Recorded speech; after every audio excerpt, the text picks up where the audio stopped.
Doctor Ketu Sripati Reddy గారు ఉన్నారు. Gastro ఎంట్రాలజిస్ట్గా America దేశంలో చాలా ప్రసిద్ధుల వారు. ఆయన వైద్యం చేసిన వాళ్ళ సంఖ్య 1,50,000 మంది ఈజీగా ఉంటారు. 30 ఏళ్ల నుంచి అమెరికాలో ఉంటున్నారు. కొంతకాలం పాటు బ్రౌన్ యూనివర్సిటీలో ప్రొఫెసర్గా చేశారు. అనారోగ్యంతో వచ్చిన లక్షల మందికి ఆరోగ్యాన్ని కల్పించి ఇంటికి పంపించే ఒక గొప్ప వైద్యుడిగా అమెరికాలో చాలా మంచి పేరు ఉంది. మ్యారథాన్ రన్నింగ్ లో పార్టిసిపేట్ చేసే only one doctor. Irritable bowel syndrome దాని ఒక బుక్ రాశారు. ఆ బుక్ అమెజాన్ బెస్ట్ సెల్లర్ గా కూడా చాలా పాపులర్ అయింది. ఈ గట్ హెల్త్ యొక్క ఇన్ఫ్లుయెన్స్ ప్రభావం ఏంటి, ఆ జీర్ణ వ్యవస్థ ఎలా పనిచేస్తూ ఉంది, దీంట్లో ఏ మాత్రం తేడా వచ్చినా మొత్తము మన జీర్ణ వ్యవస్థనే పాడయ్యే ఛాన్స్ ఉంది. గట్ హెల్త్ ను కాపాడుకోవాలంటే ఎలా మెయింటైన్ చేసుకోవాలి? మా ఫ్యామిలీలో అందరికి డయాబెటీస్ ఉంది కాబట్టి నాకు కూడా వస్తుంది. మనం తినే కేకులు, బిస్కెట్లు, తర్వాత ఐస్ క్రీము, ఇవి ఏవైనా అది చాలా డ్యామేజ్ చేస్తుంది అన్నమాట. ఏ టైంకి ఎటువంటి ఆహారం తీసుకోవాలి? Indian breakfast, idli, dosa. బాడీలో ఇన్ఫ్లమేషన్ ఉన్నప్పుడు డయాబెటీస్ రావచ్చు, హార్ట్ డిసీజ్ రావచ్చు, బ్రెయిన్ కూడా అఫెక్ట్ కావచ్చు అనమాట. మరి ఈవినింగ్ ని ఎలా చూడాలి సార్ మనం డైట్ సిస్టమ్ లో? బిస్కెట్లు, చాక్లెట్లు, కేకులు తిన్నామంటే రోజంతా చేసిన మంచిదంతా ఆ ఒక్కదాంతో వెళ్ళిపోతుంది. ఈ గంజి మనం అన్నము నీళ్లు వేసి,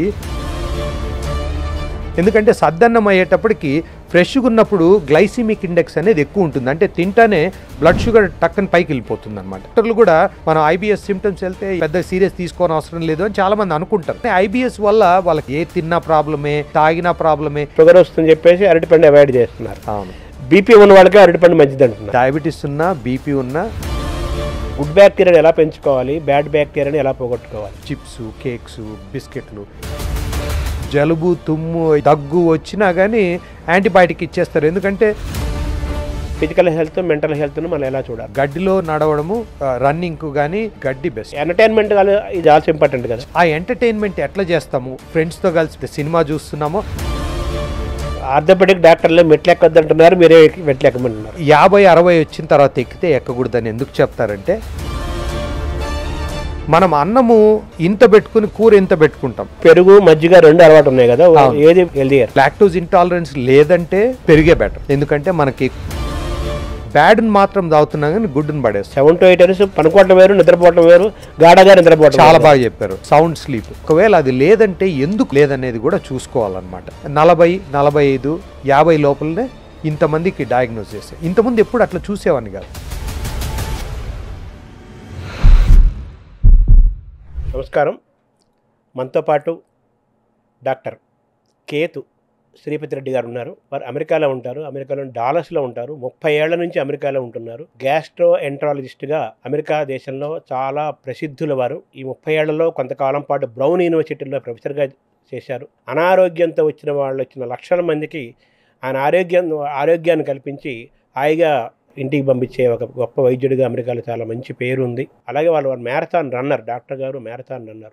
మొత్తం 7 ఖండాల్లో అంటే 7 కాంటినెంట్స్లో కూడా మ్యారథాన్ రన్నర్గా ఆయన చాలా ప్రసిద్ధులు వరల్డ్ లెవెల్లో. తర్వాత ఐఎస్బి ఇరిటబుల్ బౌల్ సిండ్రోమ్ దాని ఒక బుక్ రాశారు. ఆ బుక్ అమెజాన్ బెస్ట్ సెల్లర్గా కూడా చాలా పాపులర్ అయింది. ఇవన్నీ కూడా డాక్టర్ గారి ద్వారా తెలుసుకుందాము. నమస్కారం సార్. నమస్కారం శర్మ గారు, చాలా సంతోషం మీతో మాట్లాడడం ఈరోజు. Thank you sir. ఇప్పుడు మామూలుగా బాగా వినపడుతున్న మాట ఈ మధ్యకాలంలో గట్ హెల్త్ అంటున్నారు. అవును, అసలు ఏంటి సార్ ఈ గట్ హెల్త్ అంటే ఏమిటి? ఈ గట్ హెల్త్ యొక్క ఇన్ఫ్లుయెన్స్ ప్రభావం ఏంటి? దాని నుంచి మనం ఆరోగ్యాన్ని ఎలా ఇంప్రూవ్ చేసుకోవాలి, అనారోగ్యాన్ని ఎలా పోగొట్టుకోవాలి? గట్ హెల్త్ అంటే ఇప్పుడు మన జీర్ణ వ్యవస్థ అంటాం కదా, డైజెస్టివ్ సిస్టమ్. ఆ జీర్ణ వ్యవస్థ ఎలా పనిచేస్తూ ఉంది, దాంట్లో ఉండే ప్రాబ్లమ్స్ ఆ డీల్ చేయటాన్ని గట్ హెల్త్ అంటాం అనమాట. ఆ గట్ హెల్త్ అంటే ఇప్పుడు మన జీర్ణ వ్యవస్థ ఇప్పుడు మౌత్లో మనం ఫుడ్ పెట్టుకున్నప్పటి నుండి అది ఎట్లా డైజెస్ట్ అవుతుంది, అన్నవాహిక, కడుపు, తర్వాత పేగులు, అక్కడంతా ఎట్లా డైజెస్ట్ అవుతుంది, ఎట్లా మన పోషకాలన్నీ ఎట్లా అబ్జార్ప్షను ఇదంతా ఎట్లయితుందో దాన్ని జీర్ణ వ్యవస్థ పని చేసే దాన్ని గట్ హెల్త్ అంటాము. దాంతో లివరు, ప్యాంక్రియస్ ఇవన్నీ ఉంటాయి. మనం మామూలుగా జీర్ణ వ్యవస్థ అంటే ఏదో ఒక 30 అడుగుల ట్యూబ్ అనుకుంటాం, కానీ చాలా ఎంజైమ్స్, హార్మోన్స్ ఇవన్నీ కూడా దోహదపడతాయి అన్నమాట. దీంట్లో ఏమాత్రం తేడా వచ్చినా మొత్తము మన జీర్ణ వ్యవస్థనే పాడయ్యే ఛాన్స్ ఉంది. దాంతో హోల్ బాడీ కూడా అఫెక్ట్ అవుతుంది అనమాట. అందుకే చాలా ఇంపార్టెంట్. ఇంతకుముందు మనం ఏమనుకునే వాళ్ళము, జీర్ణ వ్యవస్థ అంటే ఏదో తిన్నది మనకు ఆ పోషక పదార్థాలు అందిస్తుంది, అంతవరకే మనకు తెలుసు.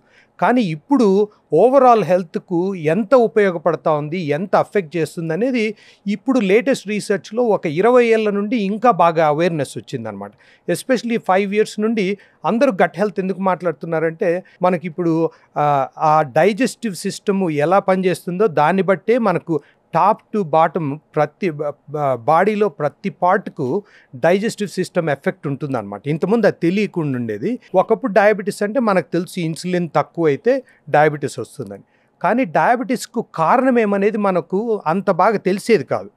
ఎస్పెషలీ టైప్ 2, టైప్ 1, టైప్ 2 అంటాం. టైప్ 1 అంటే ఇన్సులినే ప్రొడ్యూస్ కాదు. బట్ టైప్ 2 ఎందుకు వస్తూ ఉందంటే చాలామంది ఏమనుకుంటారు, ఫ్యామిలీ హిస్టరీలో జెనెటిక్స్ ఉంది అనుకుంటున్నారు. ఇప్పుడు ఏమి కొత్త లేటెస్ట్ రీసెర్చ్ ఏమంటే, బాడీలో ఇన్ఫ్లమేషన్ ఉన్నప్పుడు డయాబెటీస్ రావచ్చు, హార్ట్ డిసీజ్ రావచ్చు, న్యూరలాజికల్ ఎఫెక్ట్స్ అంటే ఇప్పుడు మనకు బ్రెయిన్ కూడా అఫెక్ట్ కావచ్చు అనమాట. ఇప్పుడు ఆల్జైమర్స్, డిమెన్షియా చాలా కామన్ అయింది. అది కూడా గట్ హెల్త్ ద్వారానే అది కూడా వచ్చే ఛాన్స్ ఉంది.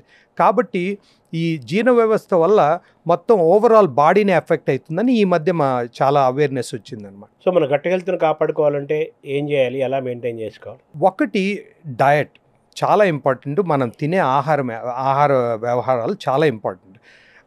ఫుడ్ ఒకటి, లైఫ్ స్టైలు, మిగతా స్ట్రెస్ మేనేజ్మెంట్, ఇట్లా చాలా ఉన్నాయన్నమాట.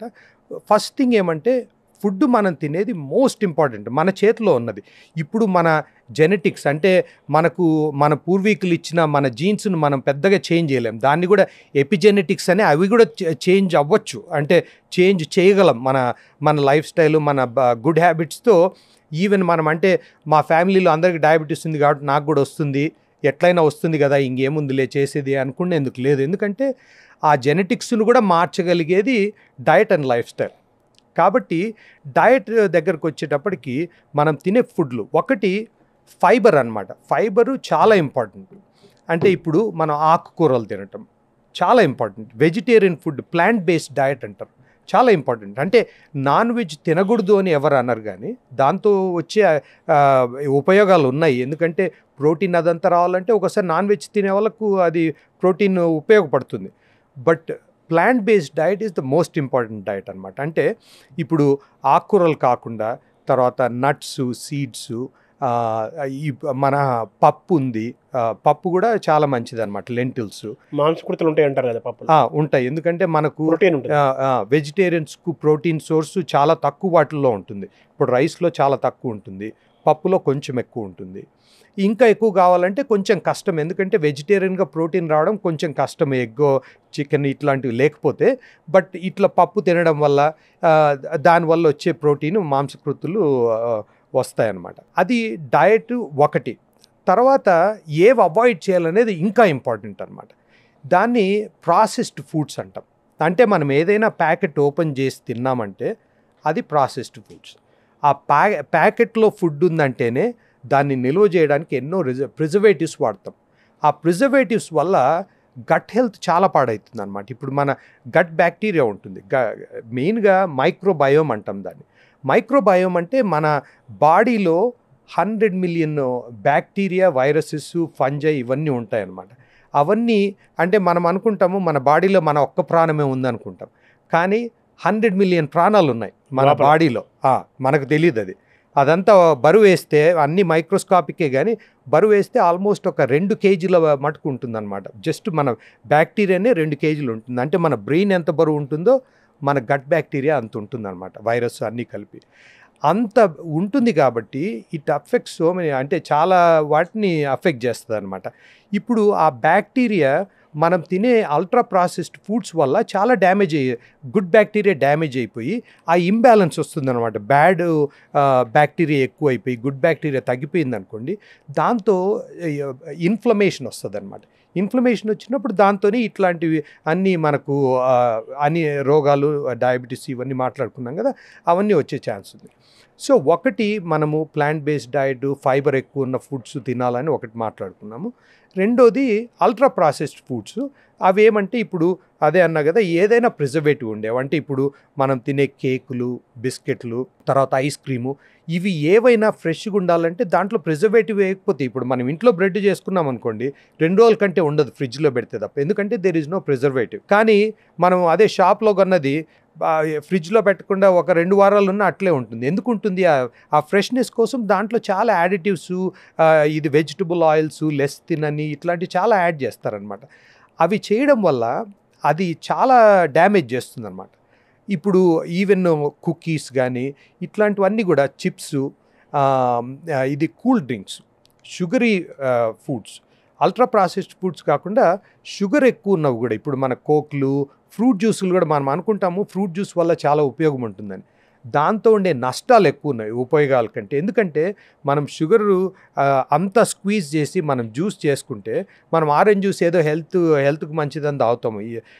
కానీ ఆరెంజ్లో ఉండే మనం 4-5 ఆరెంజ్లు పిండితే కానీ అంత జ్యూస్ రాదు. దాంట్లో ఉన్న షుగర్ అంతా వస్తుంది.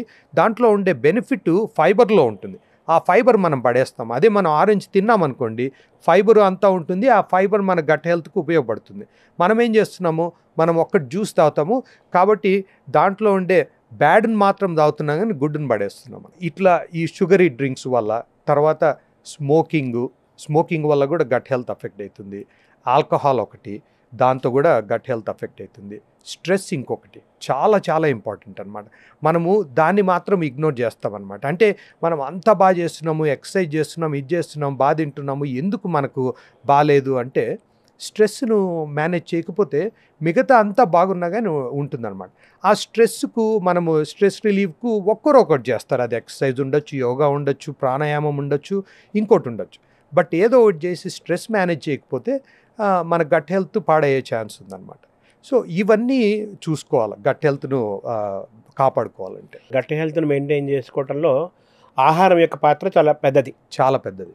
సరే, టైమింగ్స్ కూడా ఇంపార్టెంట్ అంటారు కదా. అవును.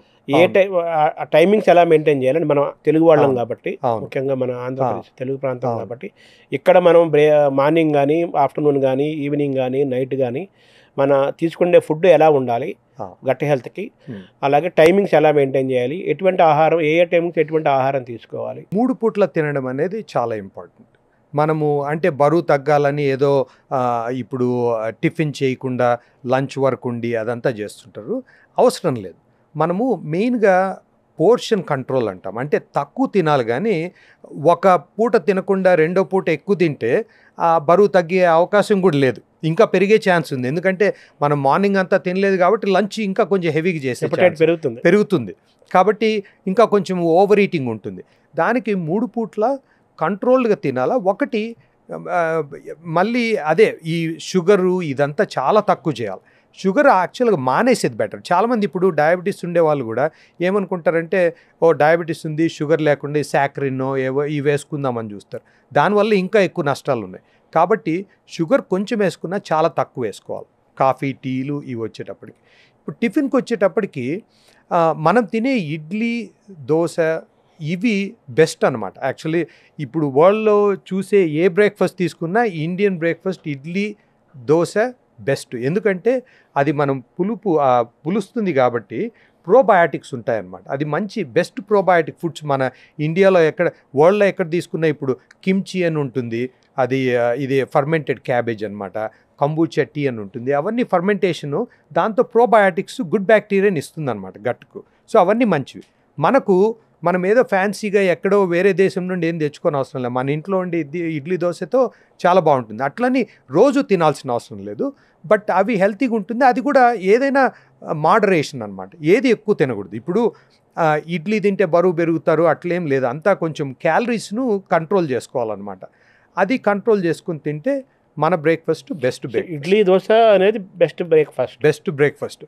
ఇంకోటి మనకు పల్లెల్లో పూర్వకాలంలో ఈ గంజి, మనం అన్నము ఇది నీళ్లు వేసి పల్లెల్లో చాలామంది మన ఇప్పుడు గంజి తాగేవాళ్ళు. అది చాలా చాలా హెల్తీ. చాలామందికి తెలియదు. మనం అనుకుంటాము ఇప్పుడు గంజి తాగేది ఏందని. బట్ అది కూడా ఫర్మెంటేషన్ వల్ల ప్రోబయాటిక్ చాలా బాగా వస్తుంది, చాలా హెల్తీ కూడా.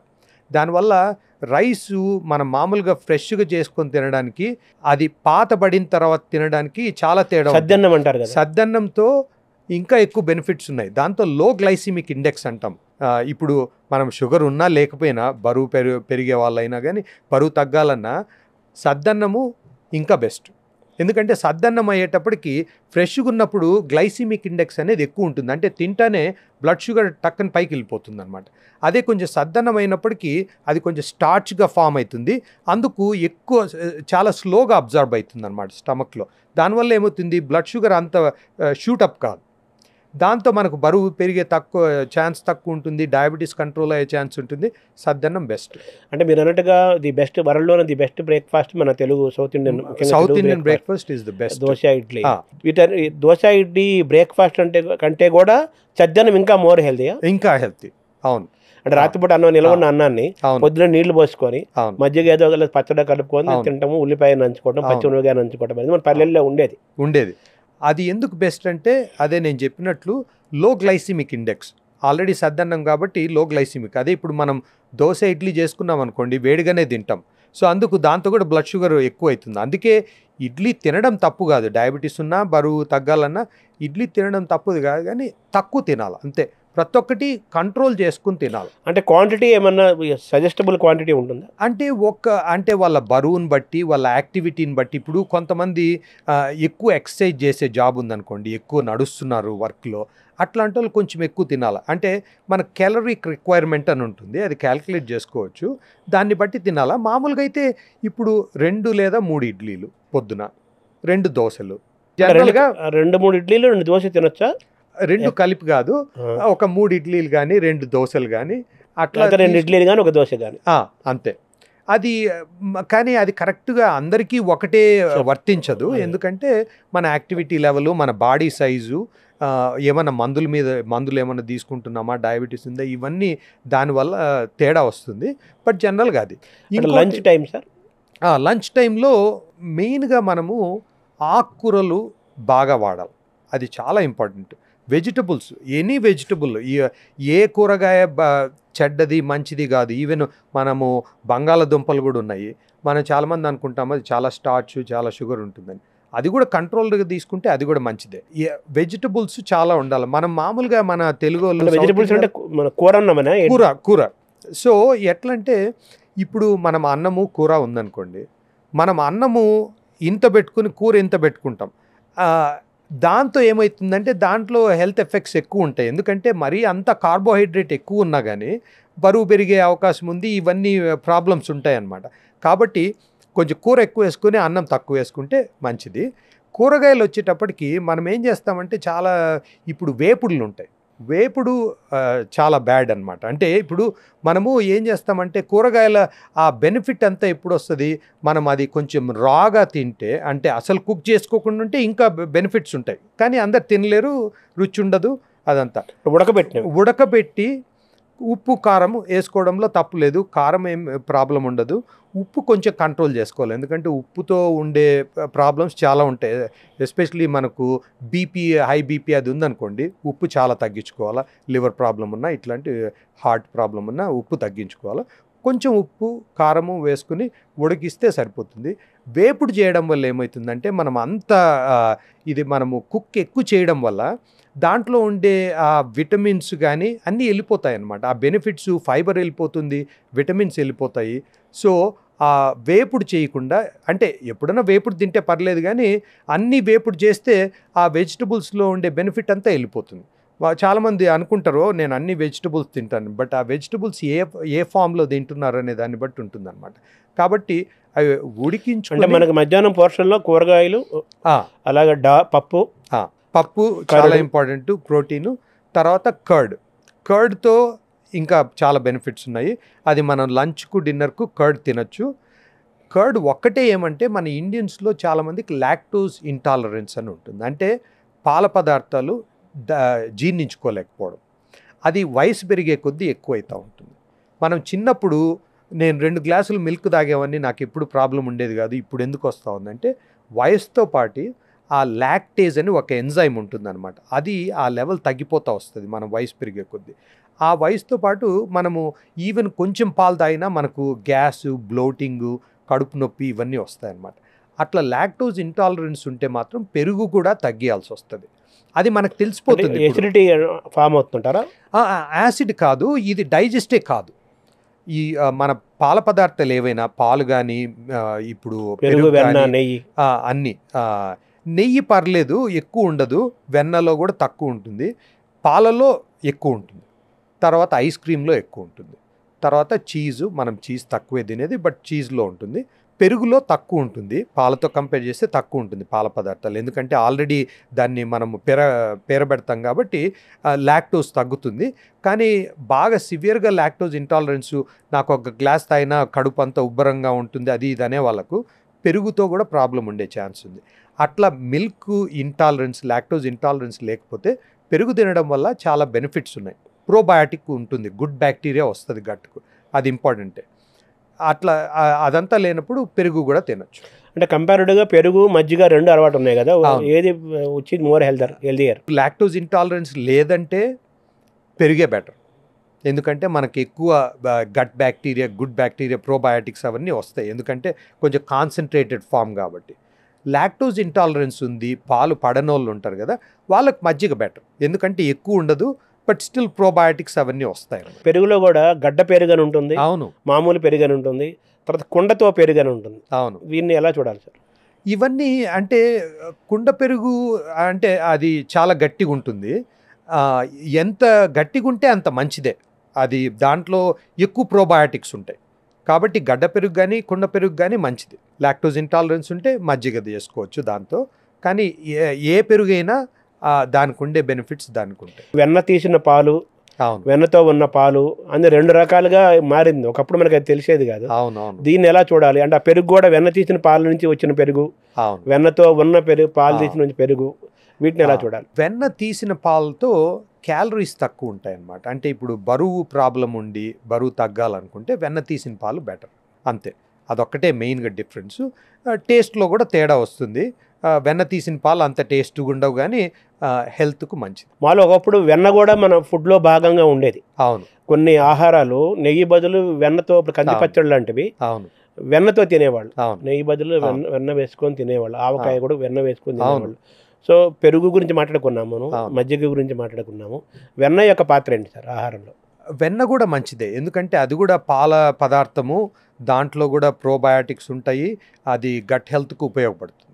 కానీ వెన్నతో క్యాలరీస్ ఎక్కువ ఉంటాయి, చూసుకోవాలి. నెయ్యి, వెన్న కానీ రెండిట్లో క్యాలరీస్ ఎక్కువ ఉంటాయి. మోడరేట్ అమౌంట్, తక్కువ అమౌంట్లో తింటే ఏం ప్రాబ్లం ఉండదు. సో క్యాలరీస్ని మనం బర్న్ చేస్తే, వాటి ఖర్చు పెడితే అప్పుడు ఇబ్బంది లేదు. అవును, ఇబ్బంది లేదు. ఎక్సర్సైజ్ చేస్తున్నాము రెగ్యులర్గా, అప్పుడు రోజు కొంచెం వెన్న తిన్నా పర్లేదు. నెయ్యి కూడా అంతే, నెయ్యి వెన్న ఒకటే కేటగిరీ కిందకే వస్తాయి, అంటే క్యాలరీస్ వైజు. నెయ్యితో ఉండే బెనిఫిట్స్ నెయ్యికి కూడా ఉన్నాయి, కాబట్టి నెయ్యి అసలు తినకూడదు అనేది ఏం లేదు. అంటే నెయ్యి బ్రెయిన్కి మంచిది అంటారు, ఇప్పుడే నెయ్యి వాడద్దు అంటున్నారు, ఎలా చూడాలంటే?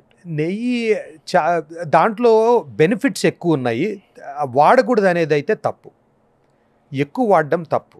ఏదైనా అంతే కదా, ఏదైనా అది అంతే. ఇది నేను అందుకే చెప్తున్నా కదా, అసలు ఏది తినకూడదు అనేది ఎక్స్ట్రీమ్. అది చెప్తే పేషెంట్లు మన దగ్గరికి మళ్ళీ రారు, అది వినకూడదు అనుకుంటారు, అది మంచిది కూడా కాదు. ఎనీథింగ్ అలవాటు అయిపోయాం కదా. కాబట్టి ఇప్పుడు నెయ్యి కూడా స్మాల్ అమౌంట్ రుచికి వేసుకుంటే పర్లేదు, నెయ్యిలోనే అన్నీ వేయించారనుకోండి అది బ్యాడే. సో అది, బట్ నెయ్యి తినడం అనేది మంచిది కాదనేది తప్పు. సార్ ఈవినింగ్ని ఎలా చూడాలి సార్ మన మన మన డైట్ సిస్టంలో? రెండు, ఒకటి టైమింగు, రెండోది క్వాంటిటీ. ఈవినింగ్ వచ్చేటప్పటికి మనము చాలామంది, మన ఎస్పెషలీ సౌత్ ఇండియన్స్ చాలా లేట్కి తింటాం, 9-9:30కి తింటాం. డిన్నర్ అంటలేదు నేను, evening snacks time. Snack time అంటారా? స్నాక్ టైంలో ఏదైనా కొంచెం హెల్తీ స్నాక్, అంటే ఒక ఫ్రూట్ కానీ అట్లా తినడం మంచిది అనమాట. ఈవినింగ్ స్నాక్ మనము బిస్కెట్లు, చాక్లెట్లు, ఈ కేకులు తిన్నామంటే అంత రోజంతా చేసిన మంచిదంతా ఆ ఒక్కదాంతో వెళ్ళిపోతుంది, అయిపోయింది. సో ఇప్పుడు ఇదంతా మన బాడీ అంతా క్రీచర్ ఆఫ్ హ్యాబిట్ అంటాం, అంటే మన బాడీని మనం ఎట్లా ట్రైన్ చేస్తున్నామో మన బ్రెయిన్ అదే అడుగుతుంది, మన బ్రెయిన్కు ఏది ఫీడ్ చేస్తామో అదే అడుగుతుంది. కాబట్టి మనం ఎంత హెల్తీ లైఫ్ స్టైల్ అలవాటు చేస్తే బాడీ ఏం రిజెక్ట్ చేయదు, అది మనము మెంటల్గా ఓకే ఇది ఇది సాయంత్రం అయితే ఒక కేక్ తినాలా, ఒక ఐస్ క్రీమ్ తినాలా, ఒక చిప్స్ ప్యాకెట్ తినాలా అని ఉంటుంది. అదంతా అలవాటు చేసుకున్నది, అది ఎవరు మనకు చెప్పలేదు. దానివల్ల ఏం ఉపయోగం లేదు, దానివల్ల చాలా చెడు ఇవే ఉంటాయి అన్నమాట, కాంప్లికేషన్స్ ఉంటాయి. కాబట్టి డిన్నర్ని మనం ఎలా డిన్నర్కి వెళ్దాం? డిన్నర్ వచ్చేటప్పటికి ఒకటి తొందరగా తినాలి. టైమింగ్ బెస్ట్ టైం వేస్తా 3 hours before going to bed time అంటాం అనమాట. అంటే ఇప్పుడు మనం 10కి పడుకున్నామంటే 7కి అంతా డిన్నర్ చేసేది బెస్ట్. అదొకటి. రెండోది తక్కువ క్వాంటిటీ తినాలి. లంచ్ కంటే డిన్నర్ తక్కువ తినాలి. ఎందుకంటే మనం ఎక్కువ తినడం వల్ల డైజెస్ట్ కాదు, బరువు పెరిగే ఛాన్స్ ఉంది, తర్వాత యాసిడ్ ఎక్కువ అయ్యే ఛాన్స్ ఉంది, పొద్దునకంతా కొంచెం అన్కంఫర్టబుల్గా అయ్యి ఇదంతా ఉంటుంది. కాబట్టి డిన్నర్ తొందర తినాలా, తక్కువ తినాలి. అది ఏం తినాలనేది మనం ఇప్పుడు మాట్లాడుకున్నట్లు లంచ్కి ఏం తిన్నామో అట్లనే మోర్ ప్లాంట్ బేస్డ్ వెజిటబుల్, ఒకవేళ నాన్ వెజిటేరియన్ అయితే ఏదో ఒక ఎగ్, కొంచెం చికెన్, అది ఎవ్రీథింగ్ ఇన్ మోడరేషన్. ఇప్పుడు ఏదైనా కొంచెం ఫ్యాటు, ఉప్పు, షుగర్, ఈ 3 బ్యాడ్ ఫర్ హెల్త్. షుగర్ తక్కువ ఉండాలా మామూలుగా పొద్దునుండి సాయంత్రం వరకు. ఇప్పుడు కాఫీలో షుగరు ఇదంతా మాట్లాడుకున్నాం కదా, షుగర్ లేకుండా తాగాల్సిన అవసరం లేదు, కొంచెము జస్ట్ టేస్ట్ కొంచెం వేసుకుంటే సరిపోతుంది. సాల్ట్ వీలైనంత వరకు కుకింగ్లో మనము వంటలు చేసేటప్పుడు తక్కువ వాడాలా, తర్వాత మళ్ళీ మనం పెరుగన్నం తినేటప్పుడు సాల్ట్ వేసుకుంటే ఈ హ్యాబిట్ కొంచెం మానేస్తే బెటర్. ఎందుకంటే సాల్ట్తో మనకు హై బీపీ ఉండే వాళ్ళే సాల్ట్ తినకూడదు, హార్ట్ ప్రాబ్లం ఉండే వాళ్ళే సాల్ట్ తినకూడదు అని అనుకుంటాం. కానీ ప్రతి ఒక్కరికి సాల్ట్ ప్రాబ్లమే. ఈవెన్ మనము 20 ఏళ్ళలో హెల్తీగా ఉండే వాళ్ళకు కూడా సాల్ట్ తీసుకోవడం వల్ల, ఎక్కువ తీసుకోవడం వల్ల ఉండే ప్రాబ్లమ్స్ ఉంటాయన్నమాట. అది సాల్ట్. ఇంకా ఫ్యాట్ అనేది మనము ఎంత ఆయిల్ వేస్తున్నాము కుకింగు, ఇట్లా మామూలుగా ఏదైనా స్వీట్లు తింటున్నామా, దాంట్లో వచ్చే షుగరు, ఫ్యాటు, ఇవన్నీ కంట్రోల్ చేసుకొని మోర్ ప్లాంట్ బేస్డ్ కొంచెం ప్రోటీన్ తీసుకుంటే, ప్రోటీన్ ఇంపార్టెంట్ బట్ చూసుకోవాలి. మధ్యాహ్నం భోజనం చేయటము, అవును, తర్వాత రాత్రిపూట కూడా భోజనం చేయడం ఇప్పటికే చాలామందికి అలవాటు ఉంది. అయితే 20-30 ఏళ్ల నుంచి, ఒక 30 అనుకుందాం ఫర్ ఎగ్జాంపుల్ 40 years నుంచి మధ్యాహ్నం రాత్రిపూట భోజనం బదులు టిఫిన్ చేయటం, అల్పాహారం టిఫిన్ చేయటం అనేది కల్చర్ పెరుగుతోంది, భోజనం తగ్గుతోంది. దీన్ని ఎలా చూడాలి? టిఫిన్ చేయొచ్చా, భోజనం చేయాలా, ఎలాగా? టిఫిన్ మంచిదే. ఎందుకంటే మనము భోజనం, అదే నేను ఇప్పుడు అన్నా కదా, క్వాంటిటీ తక్కువ తీసుకోవాలా డిన్నర్ కని. సో మనం రాత్రిపూట టిఫిన్ తింటే జనరల్గా అన్నము మనము, అంటే ఇప్పుడు లంచ్ అంత క్వాంటిటీ తినం కాబట్టి టిఫిన్ మంచిదే. ఏమంటే కొంచెం ఆయిలీగా లేకుండా ఉంటే బెటరు, కొంచెం డైజెషన్కు, యాసిడ్ కానీ వీటన్నిటికీ.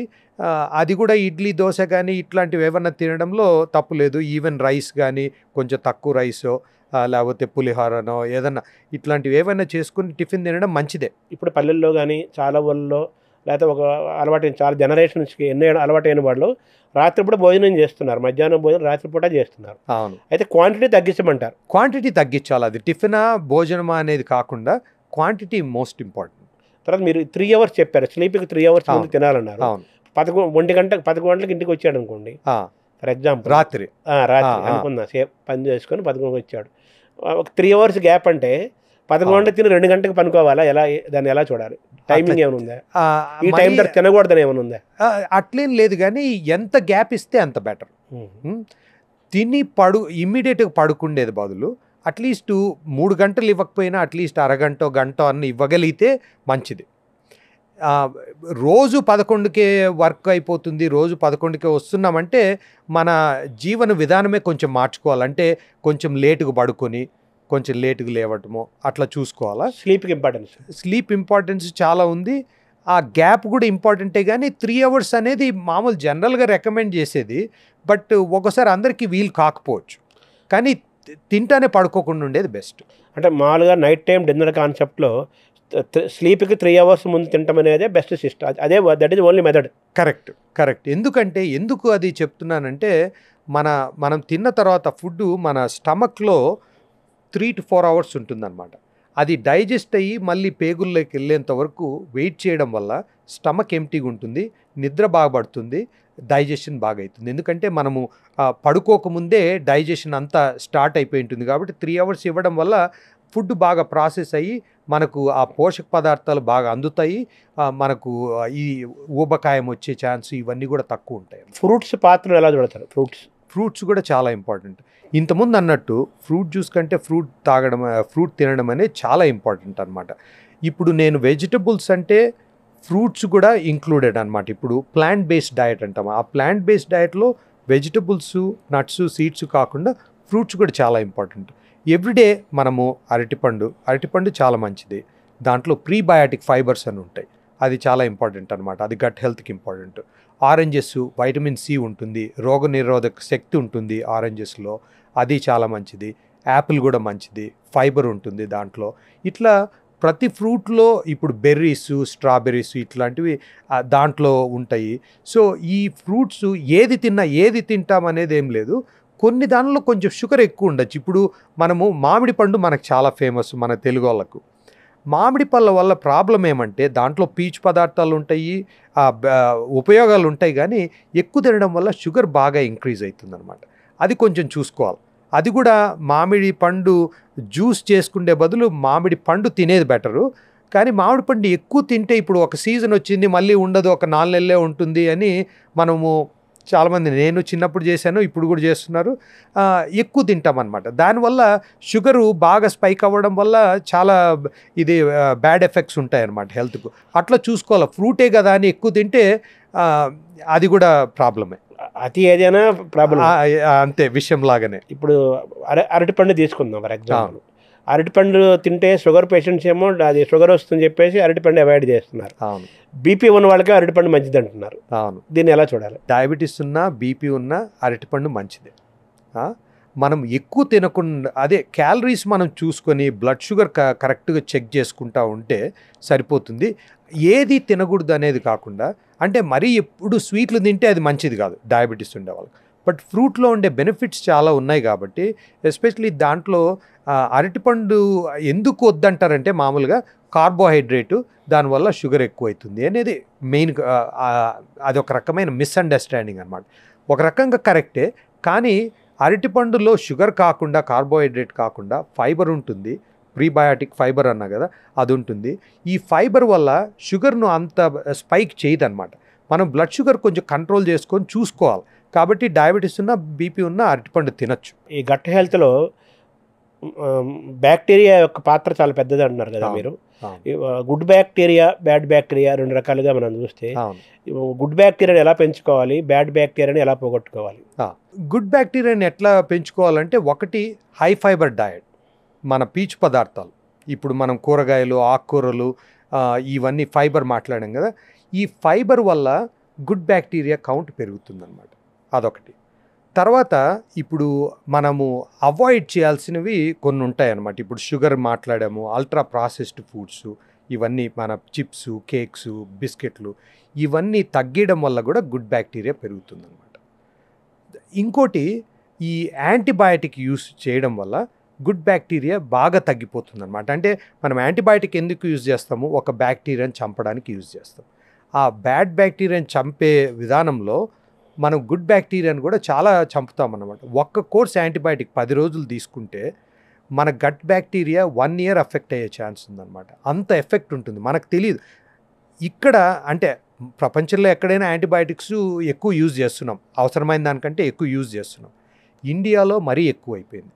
ప్రతి జలుబు, తుమ్ము, దగ్గు వచ్చినా కానీ యాంటీబయాటిక్ ఇచ్చేస్తారు. ఎందుకంటే పేషెంట్స్ ఎక్స్పెక్ట్ చేస్తారు, డాక్టర్ దగ్గరికి వెళ్తే ఏదో ఒకటి మందులు రాయాలి, ఇమీడియట్ రిలీఫ్. చాలా మటుకు వైరస్ ఉంటుంది. ఇప్పుడు ఏదో మనకు కొంచెము గొంతు గరగరానో, లేకపోతే కొంచెం ఏదో జలుబు చేస్తుంది, కొంచెం ఫీవర్ వస్తుంది, డాక్టర్ దగ్గరికి వెళ్ళి అడిగితే అది వైరస్ ఉండిండొచ్చు. యాంటీబయాటిక్ తీసుకున్నా తీసుకోకపోయినా 3 రోజుల్లో తగ్గుతుంది. కానీ యాంటీబయాటిక్ ఎక్స్పెక్ట్ చేస్తారు కాబట్టి డాక్టర్ కూడా ఇస్తారు. ఇవ్వలేదనుకోండి, పేషెంటే అంటాడు అంత డబ్బులు ఛార్జ్ చేసి ఏం ప్రిస్క్రిప్షన్ ఇవ్వలేదని. కాబట్టి ఆ రకంగా పేషెంట్స్ అడుగుతున్నారు, డాక్టర్లు అట్లే ఇస్తున్నారు. కాబట్టి యాంటీబయాటిక్ యూజ్ పెరిగి దానివల్ల గట్ బ్యాక్టీరియా చాలా డ్యామేజ్ అవుతుందన్నమాట. ఆ డ్యామేజ్ అయింది ఎన్నో, అంటే 1 year ఎఫెక్ట్స్ ఉంటుంది. అట్లే మనం యూజ్ చేస్తున్నాం అనుకోండి, మొత్తం ఆ కాంపోజిషన్, అంటే ఆ గుడ్ వర్సెస్ బ్యాడ్ బ్యాక్టీరియా, ఆ కాంపోజిషన్ తేడా వచ్చేటప్పటికి చాలా క్రానిక్ డిసీజెస్, అంటే ఇప్పుడు హార్ట్ డిసీజు, డయాబెటీస్ అనుకున్నాము, డిమెన్షియా కానీ చాలా బ్యాడ్ ఎఫెక్ట్స్ ఉంటాయి. ఈవెన్ డిప్రెషను, బ్రెయిన్ ఫాగ్ అంటాం, అంటే ఆలోచన శక్తి తగ్గిపోతుందన్నమాట. ఇవన్నీ మన గుడ్ బ్యాక్టీరియాను కిల్ చేయడం వల్ల వస్తుందన్నమాట యాంటీబయాటిక్ తగ్గించుకోవడం అనేది ఇంకోటి చాలా ఇంపార్టెంట్ అన్నమాట. తర్వాత స్మోకింగ్, ఆల్కహాల్ చేసేవాళ్ళు అది మానేసుకోవాలా. ఇంకోటి స్లీప్ చాలా ఇంపార్టెంట్. స్లీప్ వల్ల మనము స్లీప్ తక్కువ అయ్యే కొద్దీ మనకు నిద్ర తక్కువ అవడం వల్ల గుడ్ బ్యాక్టీరియా తగ్గిపోతుంది అనమాట. దాంతో కూడా చాలా ఎఫెక్ట్స్ ఉంటాయి. అందుకు చాలామంది అనుకుంటారు నాకు 4 గంటలు నిద్ర ఉంటే సరిపోతుంది, నాకు అవసరం లేదని. ప్రతి ఒక్కరికి అవసరమే. ఎందుకంటే అందరికీ ఒకటే బాడీ, ఒకటే రిక్వైర్మెంటే ఉంటుంది. 7 to 8 అవర్స్ స్లీప్ ఉండాలన్నమాట. అది చాలా 7 to 8 అవర్స్ పనుకోవటం వేరు, నిద్రపోవటం వేరు, గాఢగా నిద్రపోవటం. చాలా బాగా చెప్పారు. అవును, అది అంటే గుడ్ స్లీప్, అది చాలా ఇంపార్టెంట్. సౌండ్ స్లీప్ అంటే సౌండ్ స్లీప్. ఒకవేళ అది లేదంటే ఎందుకు రావడం లేదనేది కూడా చూసుకోవాలన్నమాట. అది మనము ఫుడ్ వలన, లేకపోతే ఆల్కహాల్ వలన, ఆలోచనల వలన ఏది ఉందనే దాన్ని బట్టి మనం చూసుకోవాలన్నమాట. సో బ్యాక్టీరియా అనేది మొత్తం మన శరీరాన్ని నడిపిస్తుందని చెప్పుకోవచ్చు మనం. బ్యాక్టీరియా చాలా ఇంపార్టెంట్. అదే చెప్పినా కదా, టాప్ టు బాటమ్ ప్రతి ఒక్క వ్యవస్థ, మన బాడీలో ప్రతి ఒక్క వ్యవస్థను అదే కంట్రోల్ చేస్తుంది అనమాట. అది ఇప్పుడు అవేర్నెస్ వచ్చి, అందుకే ఎక్కడ చూసినా అందరూ గట్ హెల్త్ గురించే మాట్లాడుతున్నారు. ఈ 3-5 ఏళ్ళ నుండి ఎక్కడని ఇంటర్నెట్లో చూసినా, యూట్యూబ్లో చూసినా, ఎక్కడ చూసినా గట్ హెల్త్. సడన్గా అవేర్నెస్ వచ్చింది, బట్ అది ఫాలో అవ్వడం అనేది చాలా ఇంపార్టెంట్ అనమాట. ఎందుకంటే ఇప్పుడు అదే చెప్తున్నా కదా, ఇప్పుడు ఆల్జైమర్స్ డిమెన్షియా ఉంది. డిమెన్షియా ఇప్పుడు 30 ఏళ్ళతో కంపేర్ చేస్తే ఇప్పుడు చాలామందికి యంగ్ ఏజ్లో వస్తుంది అనమాట. ఇంతకుముందు ఆల్జైమర్, నేను 30 ఏళ్ళు అమెరికాలో ఉన్నా కదా, నేను ట్రైనింగ్లో ఉన్నప్పుడు డిమెన్షియా పేషెంట్లు అంటే వాళ్ళు 80-90 ఏళ్ళ వాళ్ళలో చూసేవాడిని. ఇప్పుడు డిమెన్షియా పేషెంట్స్ అంటే 50-60 ఏళ్ళలో కూడా చూస్తున్నాం. జెనెటిక్స్ పెద్దగా మారలేదు కదా, సేమ్. ఏది మారుతూ ఉందంటే మన జీవన విధానము, మన జీవన శైలి, తర్వాత మనం తినే ఫుడ్డు అంతా తేడా వచ్చింది. ఇప్పుడు మన పూర్వకాలంలో, అమెరికాలోనే కాదు ఇక్కడ కూడా, పూర్వకాలంలో ఏముండేది, ప్రాసెస్డ్ ఫుడ్స్ అనేది ఏముండేది కాదు. ఆ రోజు అన్నము పప్పు ఏదో చేసుకుని తినేవాళ్ళు, ఫ్రెష్గా, స్ట్రెస్ తక్కువ ఉంటుంది, నిద్ర బాగుపట్టేది, అంతా ఉండేది. ఇప్పుడు అదంతా లేదు కాబట్టి అదంతా గట్ బ్యాక్టీరియా ఎఫెక్ట్ అయ్యి డిమెన్షియా రేట్లు పెరుగుతున్నాయి, డయాబెటీస్ రేట్ పెరుగుతుంది, హార్ట్ డిసీజ్ పెరుగుతూ ఉంది, కోలన్ క్యాన్సర్. ఇప్పుడు క్యాన్సర్లు కూడా మైక్రోబయోమ్ అంటున్నారు అనమాట. ఈ మధ్యనే ఒక స్టడీ వచ్చింది. ఇంతకుముందు కోలన్ క్యాన్సర్ మేము కొంచెము ఏజ్డ్గా ఉండేవాళ్ళు, పెద్ద పేగు క్యాన్సర్ అనమాట కోలన్ క్యాన్సర్ అంటే. మనకి ఇండియన్స్లో ఇంతకుముందు ఎక్కువ చూసేవాళ్ళం కాదు, ఎక్కువ అమెరికన్స్లో చూసేవాళ్ళం, తెల్లల్లో. ఇప్పుడు ఇండియన్స్లో కోలన్ క్యాన్సర్ పెరుగుతూ ఉంది. ఎందుకు పెరుగుతూ ఉంది? ఇప్పుడు చూస్తే అది కూడా బ్యాడ్ బ్యాక్టీరియా ఎక్కువ అయ్యి యంగ్ పేషెంట్స్లోనే కోలన్ క్యాన్సర్ చూస్తున్నాం. ఈ మధ్యనే నేను ఈ 1 yearలో మన ఇండియన్స్లో ఒక 5-6 మంది కోలన్ క్యాన్సర్ డయాగ్నోస్ చేస్తుంటా. ఈ లెస్ దెన్ 1 year కాలంలో అందరూ ఇండియన్సే, అందరూ 40-45-50 లోపలనే ఇంతమందికి డయాగ్నోస్ చేశారు. ఇంతకుముందు ఎప్పుడు అట్లా చూసేవాడిని కాదు. తేడా ఏమొచ్చింది? మన ఫుడ్, మన లైఫ్ స్టైల్. ఆహారం గురించి చెప్పారు, నిద్ర గురించి చెప్పారు, తర్వాత ఫిజికల్ అండ్ ఎక్సర్సైజెస్ వాటి పార్ట్ ఏంటి సార్? చాలా ఇంపార్టెంట్. ఎక్సర్సైజ్ వల్ల కూడా గట్ మైక్రోబయోమ్ అంటే ఈ బ్యాక్టీరియా సమతుల్యత మారుతుంది అనమాట. ఎక్సర్సైజ్ చేయడం వల్ల గుడ్ బ్యాక్టీరియా పెరుగుతుంది. ఆ గుడ్ బ్యాక్టీరియా పెరగడం వల్ల మీరు ఇంకా బాగా ఎక్సర్సైజ్ చేయగలరు కూడా. అంటే అదేమంటారు, అథ్లెటిక్ పర్ఫార్మెన్స్ అంటాం. సో ఇప్పుడు మన అథ్లీట్స్లో చూస్తే బాగా పర్ఫామ్ చేసే వాళ్ళలో గుడ్ బ్యాక్టీరియా కౌంట్ ఎక్కువ ఉంటుంది. యంగ్ కాలేజ్ స్టూడెంట్స్ అథ్లీట్స్లో టెస్ట్ చేస్తే రీసెర్చ్లో విలియనెల్లా అని ఒక గుడ్ బ్యాక్టీరియా ఉంటుందన్నమాట. అది బాగా పర్ఫామ్ చేసే అథ్లీట్స్లో చాలా ఎక్కువ ఉంటుందన్నమాట. బాగా పర్ఫామ్ చేయని వాళ్ళు, ఎక్సర్సైజ్ చేయని వాళ్ళకు చాలా తక్కువ ఉంటుందన్నమాట. అక్కడే తెలిసిపోతుంది. అంటే ఆ గుడ్ బ్యాక్టీరియా ఈవెన్ మనము ఎట్లా పర్ఫామ్ చేస్తున్నాము, ఎంత బాగా రన్ చేయగలము అనే దాన్ని బట్టి కూడా తేడా వస్తుందన్నమాట. మనం ఎక్సర్సైజ్ చేయడం వల్ల ఇది గుడ్ బ్యాక్టీరియా కౌంట్ ఇంప్రూవ్ అవుతుంది. అది కూడా చాలా ఇంపార్టెంట్. గుడ్ బ్యాక్టీరియా ఇంప్రూవ్ కావడమే కాకుండా స్ట్రెస్ కూడా తగ్గిస్తుంది. ఎందుకంటే మనం ఎక్సర్సైజ్ చేస్తే ఎండార్ఫిన్స్ ఇవన్నీ ప్రొడ్యూస్ అవుతాయి. అవన్నీ హ్యాపీ హార్మోన్స్ అంటాం అనమాట. అంటే మనల్ని సంతోష పెడతాయి అనమాట. ఎక్సర్సైజ్ చేస్తే యూ ఫీల్ గుడ్. ఎందుకుంటుంది? ఆ ఎండార్ఫిన్స్ ప్రొడ్యూస్ అవుతుంది. దానివల్ల ఏమవుతుంది? స్ట్రెస్ తగ్గుతుంది, నిద్ర బాగుపడుతుంది. దీనివల్ల కూడా మళ్ళీ ఇండైరెక్ట్గా గుడ్ బ్యాక్టీరియా, ఈ గట్ మైక్రోబయోమ్ ఇంప్రూవ్ అవుతుంది. సో ఎక్సర్సైజ్ వల్ల డైరెక్ట్ బెనిఫిట్స్ ఉన్నాయి. ఇది స్ట్రెస్ తగ్గడం వల్ల, నిద్ర బాగుపట్టడం వల్ల కూడా మళ్ళీ గట్ హెల్త్ ఇంప్రూవ్ అవుతుంది. యూత్ఫుల్నెస్ చాలా ఇంపార్టెంట్. సార్ ఈ ఎక్సర్సైజ్ అంటే what are the best exercise sir? ఏదైనా any exercise that you can do is the best exercise అని చెప్తాను. ఎందుకంటే మనము కూర్చోకుండా నిలబడి ఏది చేసినా అది ఎక్సర్సైజ్. అది స్టార్టింగ్ పాయింట్. మొబిలిటీ చాలా ఇంపార్టెంట్. మన బ్లడ్ సర్క్యులేషను బాడీకి లేకపోతే మన మొత్తం ఓవరాల్ హెల్తే ఎఫెక్ట్ అవుతుంది. అందుకే ఇప్పుడు జస్ట్ కూర్చొని ఈవెన్ ఎక్సర్సైజ్ చేసినా జస్ట్ కూర్చొని డెస్క్ జాబ్ చేస్తారు చూడండి, వాళ్ళలో సిట్టింగ్ ఈజ్ లైక్ స్మోకింగ్ అంటాం. అంటే స్మోకింగ్ మనం చాలా బ్యాడ్ అని ఎప్పటి నుండో 50 ఏళ్ళు 100 ఏళ్ళ నుండి తెలుసు. కానీ ఇప్పుడు ఏమంటున్నారు, sitting is as bad as smoking అంటున్నారు. అంత బ్యాడ్ అని అంటే మనం డేంజరస్ టు హెల్త్ అని, చాలా డేంజరస్, ఆ స్మోకింగ్ అంత డేంజరస్ అని ఇప్పుడు తెలుస్తూ ఉంది. సో ఎక్సర్సైజ్ దగ్గరకు వచ్చేటప్పటికి యూజువల్గా 150 minutes పర్ వీక్ ఎక్సర్సైజ్ చేయమనేది రికమెండేషన్. అంటే 2.5 గంట, వారానికి అంతా కలిపి 2.5 గంట. 5/7 అంటున్నారు కదా, అంతే. అది మనము ఎట్లా చేసుకుంటాము, 2 రోజుల్లో 2.5 గంట కలిపి చేస్తామా, లేకపోతే 5 రోజుల్లో చేస్తామా, అరగంట ఒక్కొక్క రోజు 5 గంటలు. ఏ టైప్ ఆఫ్ ఎక్సర్సైజ్ అంటే అదే చెప్పాను కదా, ఎనీ మొబిలిటీ ఈజ్ గుడ్. ఆ తర్వాత ఎంత చేయగలవు మన బరువుని బట్టి, మన వయసుని బట్టి, మన కెపాసిటీని బట్టి మనం డిసైడ్ చేసుకోవచ్చు. Walking is very good, especially speed walking చాలా బెటర్ అనమాట. బ్రిస్క్ వాక్ అది చాలా ఇంపార్టెంట్. నేను చాలామంది యంగ్ పేషెంట్స్ని చూస్తుంటాను, వాళ్ళు ఏమంటారంటే నేను రోజు గంట సేపు వాకింగ్ చేస్తాను.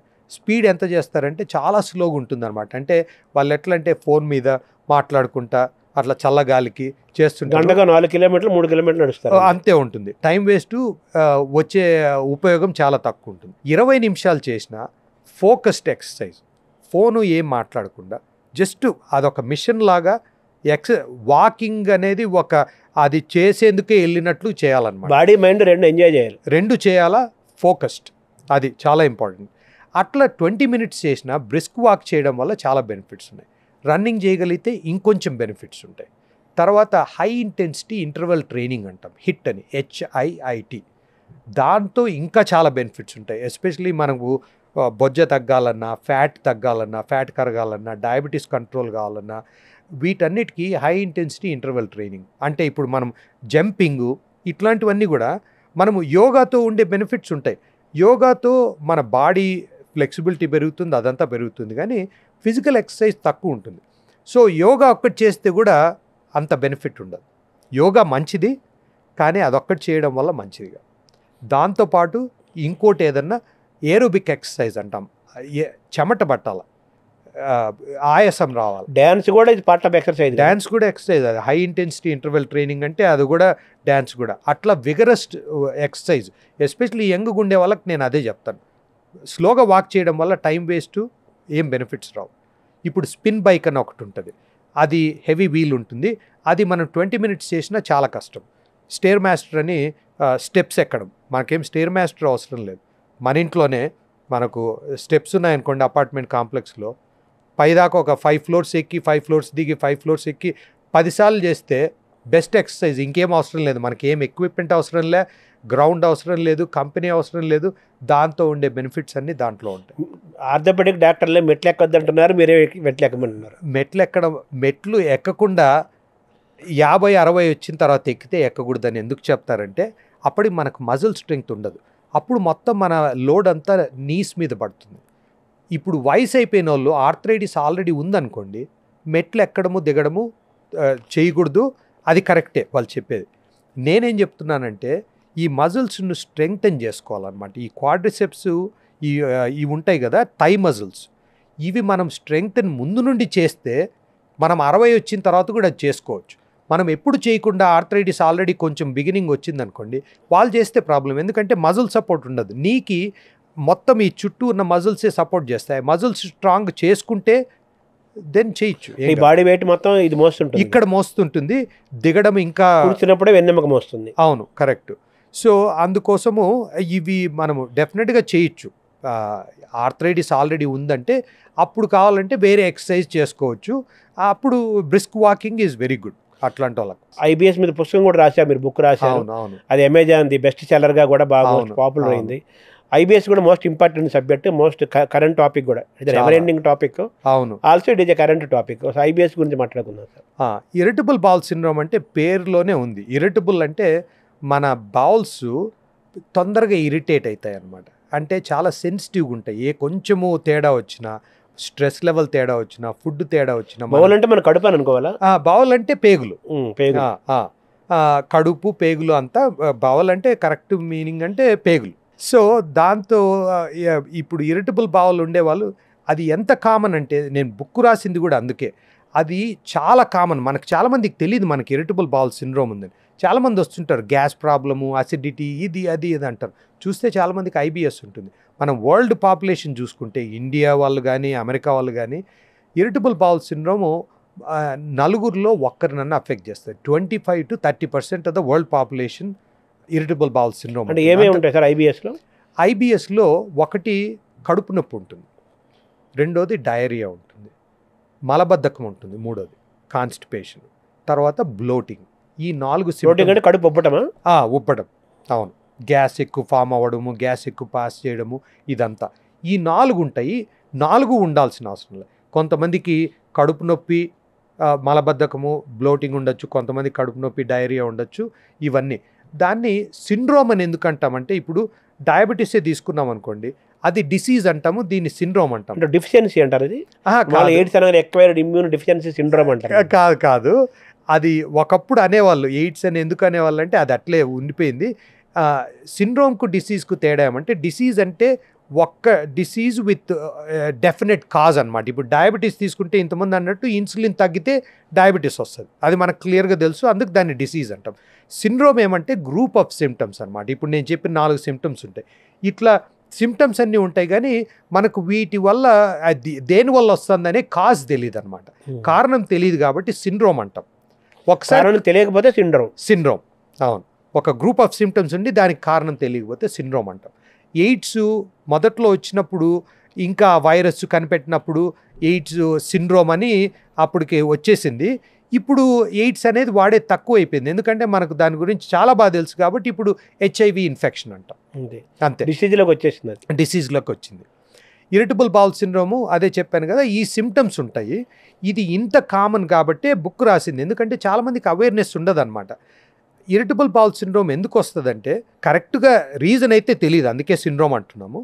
కానీ చాలా ట్రిగ్గర్స్ ఉంటాయన్నమాట. ట్రిగ్గర్ అంటే దానివల్ల స్టార్ట్ కావచ్చు. ఒకటి, మనకి ఎప్పుడన్నా ఇన్ఫెక్షన్ వచ్చిందనుకోండి, ఏదో బయట పానీపూరి తిన్నాము, ఒక ఇన్ఫెక్షన్ వచ్చింది, దాంతో మనకు ఒక డయేరియా, అబ్డామినల్ పెయిన్ ఒక 2-3 రోజులు ఉండి తగ్గిపోతుంది. అది తగ్గిపోయిన తర్వాత కూడా ఈ బౌల్ అనేది, ఈ వామిటింగ్స్ కూడా వస్తుంటాయి కదా. వామిటింగ్స్ కూడా అంటే ఇన్ఫెక్షన్ ఉంటే వస్తుంది. ఇరిటబుల్ బౌల్ సిండ్రోమ్లో జనరల్గా వామిటింగ్ ఉండదు, కడుపు నొప్పి ఉంటుంది, డయేరియా ఇవన్నీ ఉంటాయి. కానీ ఇన్ఫెక్షన్ వచ్చిన తర్వాత దాన్ని పోస్ట్ ఇన్ఫెక్షస్ IBS అంటాం. అంటే ఇన్ఫెక్షన్ వచ్చిన తర్వాత ఇన్ఫెక్షన్ ఏమో వెళ్ళిపోయి ఉంటుంది, కానీ ఆ బౌల్స్ ఆ కొట్టిన దెబ్బకు ఇంకా రికవర్ కాకుండా IBSగా మారుతుంది అనమాట. అది పోస్ట్ ఇన్ఫెక్షస్ IBS అంటాం. అది ఒక రీజన్ అనమాట. తర్వాత ఇంకోటి, మనకు చైల్డ్హుడ్లో ఏదన్నా ట్రామా, ఏదన్నా అబ్యూస్ కానీ ఇట్లాంటివి ఉన్నాయనుకోండి, చాలా కష్టమైన చైల్డ్హుడ్ ఉందంటే దాంతో కూడా మనకు లేటర్ ఆన్ లైఫ్లో ఇరిటబుల్ బౌల్ సిండ్రోమ్ రావచ్చు. తర్వాత మనం ఫుడ్ హ్యాబిట్స్ చాలా బ్యాడ్గా తిన్నామనుకోండి, దానివల్ల ఇరిటబుల్ బౌల్ సిండ్రోమ్ రావచ్చు. ఇవన్నీ మైక్రోబయోమ్ చాలా ఇంపార్టెంట్. ఆ తేడా వచ్చిందనుకోండి, బ్యాడ్ బ్యాక్టీరియా పెరిగే కొద్దీ IBS వచ్చే ఛాన్స్. మైక్రోబయోమ్ అంటే బ్యాడ్ బ్యాక్టీరియానే. మైక్రోబయోమ్ అంటే బ్యాక్టీరియా, వైరస్, మన ఉన్న జీర్ణ వ్యవస్థలో ఉండే ప్రాణులందరినీ కలిపి మైక్రోబయోమ్ అంటాం. ఎందుకంటే అన్ని బయోమ్ అంటే జీవము, మైక్రో అంటే మైక్రోస్కాపిక్ అంటే మన కంటికి కనిపించని సూక్ష్మజీవులు అంటారు. సూక్ష్మజీవులను మైక్రోబయోమ్ అంటాం. అది తేడా వస్తుంది. మెయిన్గా బ్యాక్టీరియా ఉంటుంది, కొన్ని వైరసెస్, ఫంగస్ అవన్నీ ఉంటాయి. ఈ బ్యాక్టీరియా కూడా తేడా వస్తే ఇరిటబుల్ బౌల్ సిండ్రోమ్ వచ్చే ఛాన్స్ ఉంది. చాలామంది అంటారు, నేను రాయిని కూడా అరగదీసేవన్నీ అరిగేది, ఇప్పుడు ఎందుకు అరగడం లేదు అంటే, ఎందుకంటే ఆ ఇంబ్యాలెన్స్ వల్ల ఇప్పుడు బౌల్ సెన్సిటివ్ అయిందనమాట. దాన్ని విజరల్ హైపర్ సెన్సిటివిటీ అంటాం. విజరా అంటే మన ఆర్గన్స్, అది హైపర్ సెన్సిటివిటీ. కొంచెం ఏదైనా తేడా వచ్చినా దానివల్ల IBS వస్తుంది. IBS అనేది క్యూర్ లేదు. ఇది ఎనీథింగ్ క్రానిక్ కండిషన్. ఇప్పుడు డయాబెటీస్ ఎట్లా క్యూర్ లేదో, హై బ్లడ్ ప్రెషర్ క్యూర్ లేదో, ఇరిటబుల్ బౌల్ సిండ్రోమ్ కూడా క్యూరబుల్ లేదు, కానీ ఇట్స్ ట్రీటబుల్, ఇట్స్ మేనేజబుల్. అది నేను అందరికి అదే చెప్తా. ఒకటి, IBS వల్ల ఇది ప్రాణాంతకం కాదు, అది ఒకటి మంచి. అందుకోసమే కొంతమంది జనాలు దాన్ని సీరియస్గా తీసుకోరు. డాక్టర్లు కూడా మనం ఐబిఎస్ సిమ్టమ్స్ వెళ్తే ఏముందిలే పెద్దగా, అంటే అది ప్రాణాపాయం లేనంత వరకు అది పెద్ద డిసీజ్ కాదు, అది పెద్ద సీరియస్ తీసుకోని అవసరం లేదు అని చాలామంది అనుకుంటారు. కానీ ఐబిఎస్ వల్ల వాళ్ళకి ఎవ్రీడే లైఫే అఫెక్ట్ అవుతుంది. ఏ తిన్నా ప్రాబ్లమే, ప్రతి ఒక్కటి తాగినా ప్రాబ్లమే, ఈవెన్ వాటర్ తాగినా ప్రాబ్లమే. ఇట్లా చాలా ఇది డిజార్డర్ అనాలా దాన్ని? డిజార్డర్, డిజార్డరు, డిసీజు, సిండ్రోమ్, అవునవును 3 భాగాలు చేయాలి ఇప్పుడు. అవును.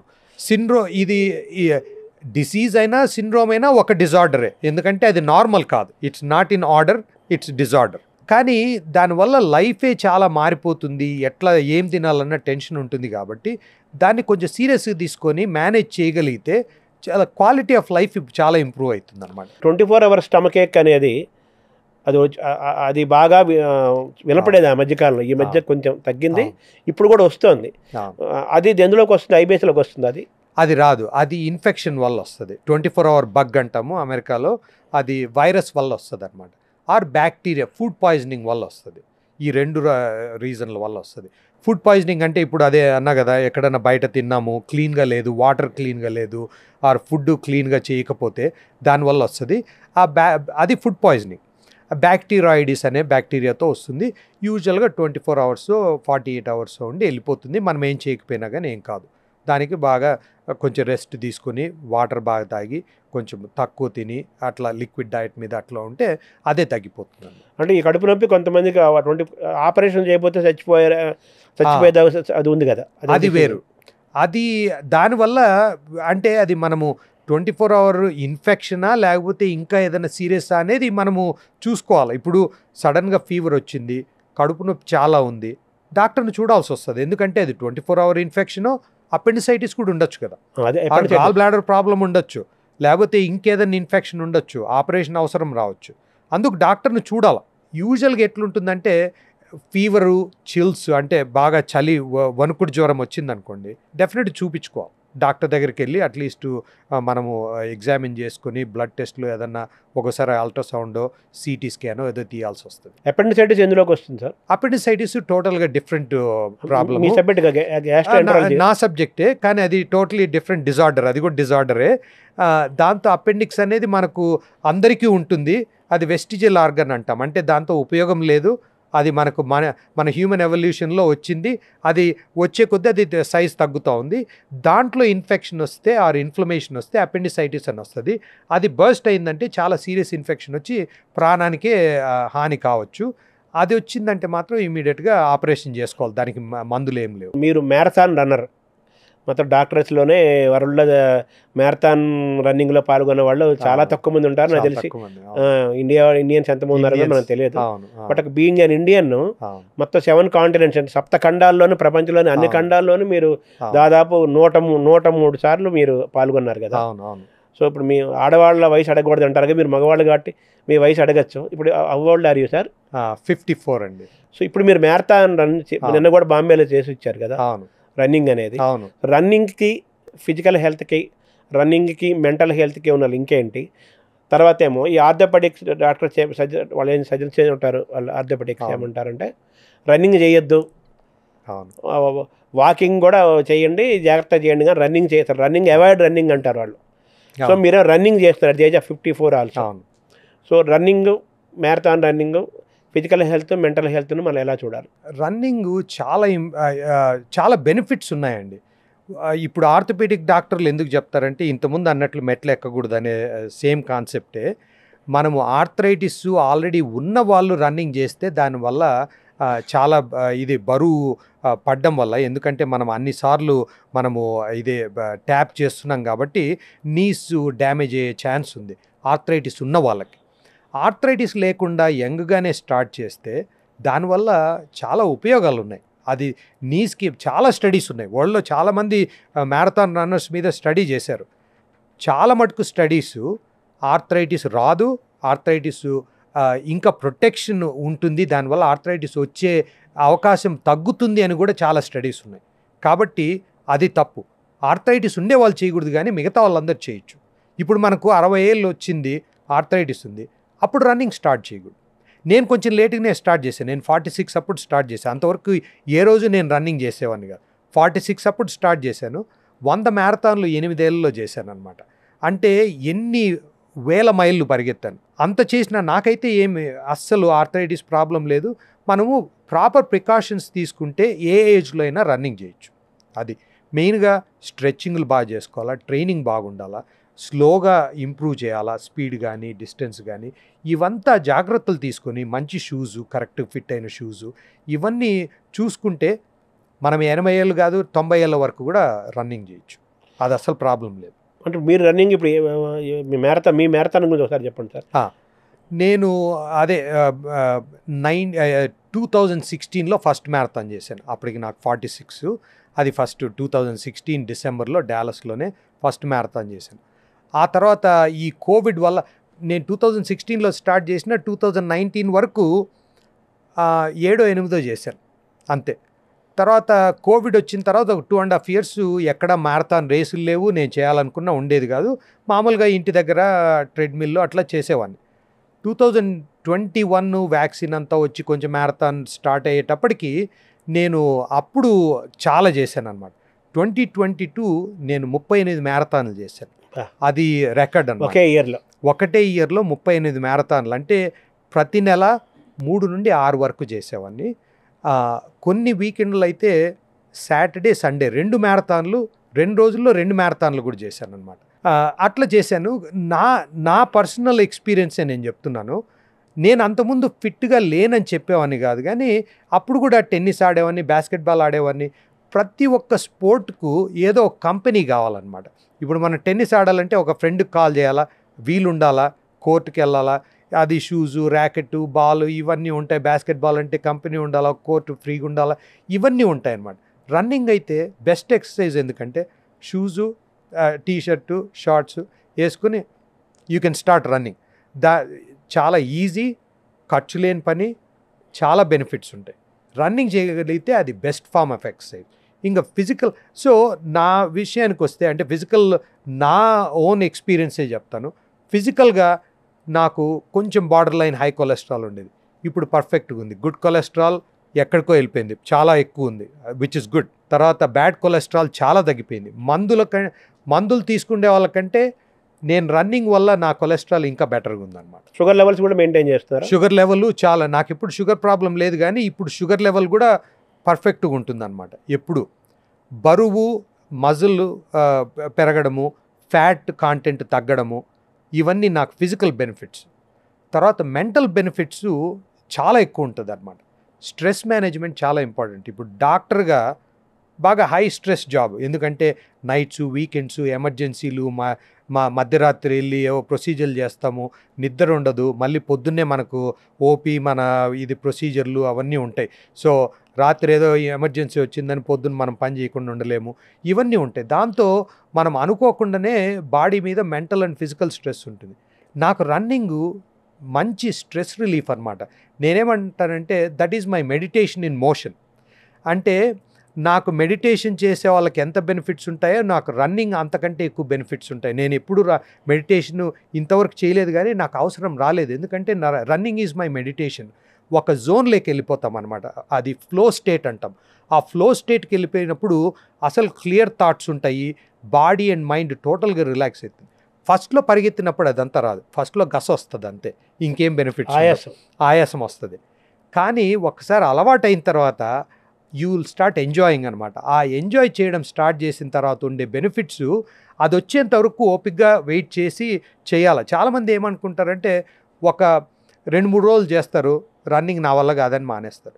వాళ్ళందరికీ నేను అదే చెప్పేది, చాలా బెనిఫిట్స్ ఉన్నాయి, ఎప్పుడు అనుకోవద్దు. అంటే ఏంటి, what are the benefits sir? Benefits అదే physical and mental health benefits.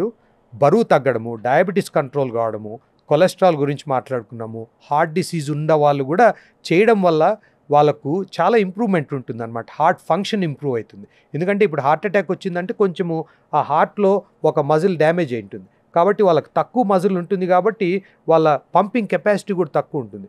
ఈ ఎక్సర్సైజ్ చేయడం వల్ల ఉపయోగం ఉంటుంది. అంటే కార్డియాలజిస్టు వాళ్ళు క్లియర్ చేయాలా ఫస్ట్, అంటే వాళ్ళు సేఫ్ అన్నప్పుడే చేయాలా. బట్ ఒకసారి హార్ట్ డిసీజ్ ఉంటే ఏదో ఎక్సర్సైజ్ చేయకూడదని ఇంట్లోనే కూర్చుంటారు, అది తప్పు. యాక్చువల్గా వాళ్ళే ఎక్కువ ఎక్సర్సైజ్ చేయాలి. అంటే ఇప్పుడు హార్ట్ డిసీజ్ ఉన్నవాళ్ళు, బైపాస్ అయిన వాళ్ళు, స్టెంట్లు వేసుకున్న వాళ్ళు రన్నింగ్ చేయొచ్చా? చేయొచ్చు, తప్పకుండా చేయాలి. కానీ ఒకసారి డాక్టర్తో చెక్ చేసుకుని అంతా కరెక్ట్గా ఉందా, ఇప్పుడు స్టెంట్ పెట్టిన తర్వాత ఎట్లుంది మన ఇది యాంజియోగ్రామ్ అంతా బాగానే ఉందా, ఇప్పుడు ఎకోకార్డియోగ్రామ్ అని హార్ట్ ఫంక్షన్ ఎట్లుంది, ఇవన్నీ చూసుకుని అంతా బాగుందంటే బైపాస్ సర్జరీ చేసుకున్న తర్వాత కూడా చేయొచ్చు. సరే, రన్నింగ్ వల్ల హార్ట్ మీద ప్రెజర్ ఉండదా? ఉంటుంది, కానీ అది గుడ్ ప్రెషర్, అది మంచిదే. ఎందుకంటే మనం హార్ట్ని ట్రైన్ చేస్తున్నాం అనమాట. దానివల్ల ఇది హార్ట్ ఫంక్షన్ కూడా ఇంప్రూవ్ అవుతుంది. అంటే ఒబెస్గా ఉన్నవాళ్ళు, ఓవర్ వెయిట్ ఉన్నవాళ్ళు రన్నింగ్ చేయొచ్చా? చేయొచ్చు, కానీ స్లోగా స్టార్ట్ చేయాలి. ఎందుకంటే జాయింట్స్ మీద చాలా బరువు పడుతుంది కాబట్టి speed walk, brisk walk first start చేసి స్లోగా జాగింగ్, రన్నింగ్ చేయకపోయినా స్లో రన్నింగ్, జాగింగ్ లాగా అది చేస్తే సరిపోతుంది అనమాట. అంటే ఐడియల్ స్పీడ్ ఏంటి సార్? రన్నింగ్ మామూలుగా 5 km/h ఐడియల్ స్పీడ్ అంటారు. రన్నింగ్కి what is the ideal speed? ఏది మనం పరిగెత్తగలిగితే అదే ఐడియల్ స్పీడ్. మనము ఫస్ట్లోనే చాలా హై స్పీడ్ వెళ్ళాల్సిన అవసరం లేదు. ఎస్పెషల్లీ బరువు ఎక్కువ ఉన్న వాళ్ళు బ్రిస్క్ వాకింగ్ అది చేయగలిగితే రన్ అండ్ వాక్ అంటాం అనమాట. అంటే జస్ట్ ఒక 30 seconds అయినా కొంచెం రన్ అంటే జాగింగ్ చేసి తర్వాత వాకింగ్, తర్వాత స్లోగా రన్నింగ్ 30 seconds కాకుండా ఇప్పుడు 1 minute రన్ను, తర్వాత కొంచెం తక్కువ వాకింగ్, అట్లా స్లోగా గ్రాడ్యువల్గా డిస్టెన్స్ ఇంక్రీజ్ చేసుకుంటే ఓవర్ వెయిట్ ఉన్న వాళ్ళు కూడా రన్ చేయొచ్చు, తప్పకుండా చేయొచ్చు. Walking, brisk walking, jogging, running, తర్వాత రన్నింగ్. బరువు తగ్గే కొద్దీ వాళ్ళు స్పీడ్ పెరుగుతుంది, రన్ చేసినా నీస్ మీద ఎక్కువ ఎఫెక్ట్ ఉండదు, నీస్ మీద, హిప్స్ మీద. సో శరీరంలో రన్నింగ్ వల్ల శరీరంలోని ప్రతి అవయవానికి ఎక్సర్సైజ్ అవుతుంది. అవును, డెఫినెట్గా. ఎందుకంటే మన సర్క్యులేషన్ ఇంప్రూవ్ అవుతుంది, అదే కొలెస్ట్రాల్, షుగర్ ఇవన్నీ మాట్లాడుకున్నాం కదా, ఓవరాల్ హెల్త్ ఇంప్రూవ్ అవుతుంది. రన్నింగ్ వల్ల చాలా బెనిఫిట్స్ ఉన్నాయన్నమాట. ఇప్పుడు ఏరోబిక్ ఎక్సర్సైజ్ అంటాం కదా ఇంతకుముందు మాట్లాడినట్టు, running is one of the best forms of aerobic exercises. ఏ వయసు వరకు చేయొచ్చు, ఏ వయసు వాళ్ళు చేయొచ్చు? ఏ వయసు వాళ్ళైనా చేయొచ్చు. అది 8 ఏళ్ళున్నా 80 ఏళ్ళున్నా చేయొచ్చు, ప్రాబ్లమేలే. ఏదన్నా హార్ట్ ప్రాబ్లమో, ఇదే నీస్ ప్రాబ్లమో, ఏదో ఆర్థరైటిస్ ప్రాబ్లం ఉందంటే ఒకసారి డాక్టర్తో చెక్ చేయించుకుని అంత బాగుందంటేనే చేయాలా, బట్ వయసుకు సంబంధం లేదు.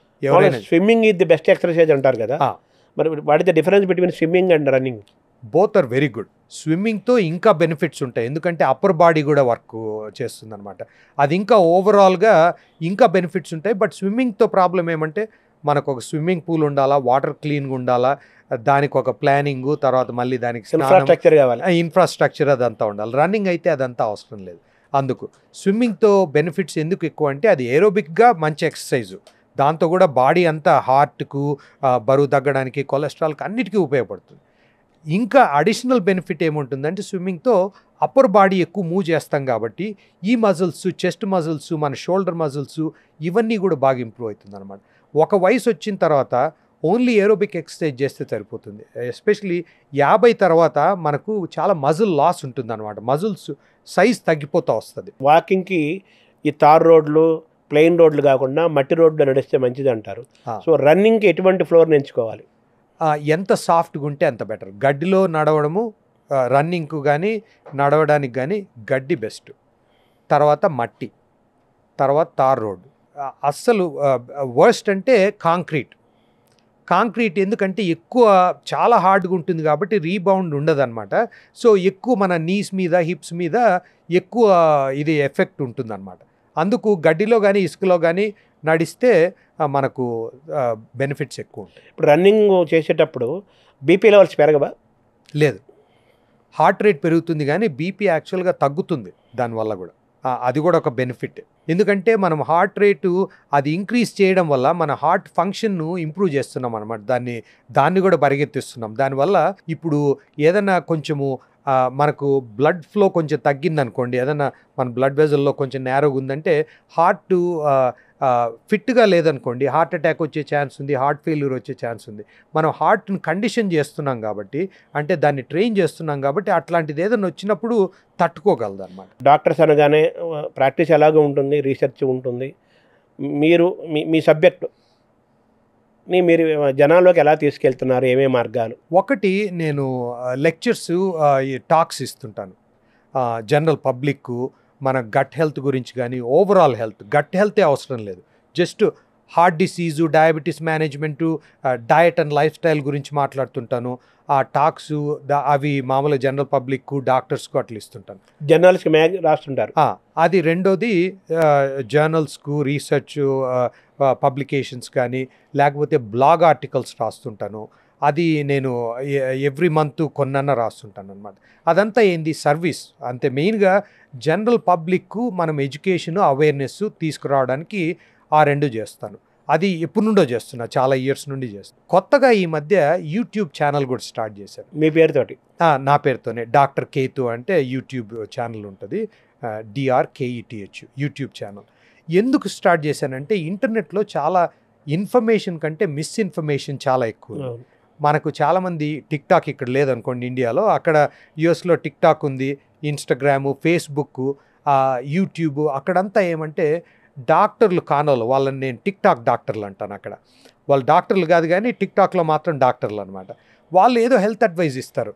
ఏదో ఇది ఒక గ్లాసు ఏదో వెనిగర్ తాగితే మొత్తం పొట్టంతా ఫ్యాట్ అంతా కరిగిపోతుందని. ఆయన చూస్తే అది పనిచేస్తున్నట్టు తెలియదు, ఎందుకంటే సో అట్లుంటుంది అనమాట. అట్లాంటి మిస్ఇన్ఫర్మేషన్ ఇస్తారు. కాబట్టి నేనేమనుకున్నాను, ఇది మనకు ఫైనాన్షియల్ ఏం లేదు, ఇది నా టైము, ఇది ప్యాషన్తో చేస్తున్నది. నేను correct information, science backed information, అంటే ఎవిడెన్స్ బేస్డ్. ఏదైనా మనం ఒకటి రికమెండ్ చేస్తున్నామంటే ట్రీట్మెంట్ కానీ, టెస్ట్ కానీ, ఫుడ్ కానీ, దానికి రీసెర్చ్ ఉండాలి. ఊరికే మనం ఏదో ఇది పనిచేస్తుంది వాడలే అనేది కాదు. దానికి ఎంత రీసెర్చ్ ఉంది, దానివల్ల ఉపయోగాలు ఏమున్నాయి, ఇది మనకు జనాల్లోకి తీసుకురావడానికి ఈ యూట్యూబ్ ఛానల్ స్టార్ట్ చేశాను. దాంట్లో గట్ హెల్త్ గురించి మాట్లాడతాను, వెల్నెస్, ఫిట్నెస్, నా రన్నింగ్ వీడియోస్, రన్నింగ్ గురించి కూడా మాట్లాడతాను. ఇప్పటిదాకా అది ఇంగ్లీష్లో ఉంది. నెక్స్ట్ ఇంకా 1-2 వారాల్లో తెలుగులో కూడా కొన్ని వీడియోస్ చేస్తున్నాను. ఇప్పుడు మనం మీ హెల్త్ ఇంప్రూవ్మెంట్లో మన ఫిజికల్ హెల్త్, మెంటల్ హెల్త్ కోసం ఏమైనా మాట్లాడారు, ఈ స్పోర్ట్స్ ఇవన్నీ కూడా. అయితే ఎంటర్టైన్మెంట్ ఇది ఆల్సో ఇంపార్టెంట్ కదా? చాలా ఇంపార్టెంట్. స్ట్రెస్ మేనేజ్మెంట్కి ఇంపార్టెంట్, అది కూడా చాలా ఇంపార్టెంట్. ఆ ఎంటర్టైన్మెంట్ ఎట్లా చేస్తాము, ఫ్రెండ్స్తో కలిసి పేకాట ఆడడమో, లేకపోతే సినిమా చూస్తున్నామో, ఏదైనా అంటే ఎవ్రీథింగ్ ఇన్ లిమిట్స్ అనమాట. ఏది మానవ సంబంధాలు ఆరోగ్యానికి చాలా ఇంపార్టెంట్. దాంట్లో హార్వర్డ్ ఒక స్టడీ ఉందన్నమాట. 60 ఏళ్ళు most important thing in life, అది లాంజివిటీ, అంటే ఎక్కువ కాలం బతకడానికి నంబర్ 1 ఈజ్ మానవ సంబంధాలు, రిలేషన్షిప్స్. అది చాలా important. So spend time with friends, family members చాలా ఇంపార్టెంట్. అది ఒకటి. అది ఎంటర్టైన్మెంట్ ఉంటుంది, దాంట్లో మెంటల్ హెల్త్ ఇంప్రూవ్ అవుతుంది, అది చాలా ఇంపార్టెంట్, నంబర్ 1. రెండోది ఇప్పుడు సినిమా కానీ, what ever makes you happy, అది డ్యాన్స్ ఉండొచ్చు, ఏదో మ్యూజికల్ ఇన్స్ట్రుమెంట్ ప్లే చేయడం కావచ్చు, పాట పాడడం కావచ్చు, ఏదైనా అది ఎంటర్టైన్మెంట్. దానివల్ల మనకు ఒక ప్యాషను, ఒక హాబీ చాలా ఇంపార్టెంట్. హ్యావింగ్ ఏ హాబీ అంటే దానికి ఉండే బెనిఫిట్స్ ఏముంటాయి, డిప్రెషన్ను ట్రీట్ చేస్తుంది, యాంగ్జైటీని ట్రీట్ చేస్తుంది, స్ట్రెస్ని ట్రీట్ చేస్తుంది. హాబీ చాలా ఇంపార్టెంట్. సో నా దగ్గరకు వచ్చేటప్పటికి కూడా నాకు సినిమాలంటే చాలా ఇష్టము. ట్రావెల్ చాలా చేస్తుంటాను, మ్యారథాన్ ట్రావెల్ చేస్తుంటాను, ఫ్యామిలీతో ట్రావెల్ చేస్తుంటాను, ఫ్రెండ్స్ ఎక్కువే. సో అవన్నీ ఉండడం వల్లనే మనము ఇది మన ఫిజికల్గా, మెంటల్గా చాలా స్టేబుల్గా, హెల్తీగా ఉంటాం. నోబెల్ ప్రైజ్ కోసం ఏమైనా మీరేమైనా వర్క్ చేయట్లేదు? అలా ఆలోచన ఇప్పుడు రాలేదా మీకు? లేదండి, అంటే దానికోసమని వర్క్ చేయరు, అంటే మనం ఏదో ఒక ఎయిమ్. అవును, అంటే మీరు 26 మైళ్ళు 42 కిలోమీటర్లు ఒక ఎయిమ్ పెట్టుకుంటారు కదా రన్నింగ్, అలా. నా మెయిన్ గోల్ పర్పస్ఫుల్ లైఫ్. అంటే ఎంతమంది నాకు అంటే డాక్టర్గా అవ్వడం అనేది నా పూర్వజన్మ సుకృతం అనుకుంటాను. ఎందుకంటే చాలా తక్కువ ప్రొఫెషన్స్లో ఇంత హెల్ప్ చేయగలము, ప్రాణాలు కాపాడగలము, వాళ్ళ జీవన ఇదంతా కూడా ఇంప్రూవ్ చేయొచ్చు, క్వాలిటీ ఆఫ్ లైఫ్ని ఇంప్రూవ్ చేయొచ్చు. సో ఎంతమంది పేషెంట్లను ట్రీట్ చేసి బాగు చేయడము ఒకటి. రెండోది ఫ్రెండ్సు, ఫ్యామిలీ, ప్రేమ, అదంతా రిలేషన్షిప్స్, అది ఇంప్రూవ్ చేసుకోవడము. తర్వాత ఇప్పుడు ఎడ్యుకేషన్ అనేది ముందు నుండి చేస్తున్నాను, ఇప్పుడు ఇంకా ఎక్కువ చేస్తున్నాను. ఈ నోబెల్ ఎందుకన్నాను, నోబెల్ అవార్డు ఎందుకన్నానంటే ఫర్ ఏ నోబెల్ కాజ్. అవును, అదైతే మాత్రము అది దానికోసమే నేను ట్రై చేస్తున్నా. Nobel prize, but not noble, but Nobel prize. So ఆ ప్రైజ్ అయితే వస్తుంది అనుకుంటున్నాను, బట్ ఇప్పటికైతే ఆ సాటిస్ఫాక్షన్ ఉంది, అదే నాకు Nobel prize. Thank you sir, చాలా సంతోషం.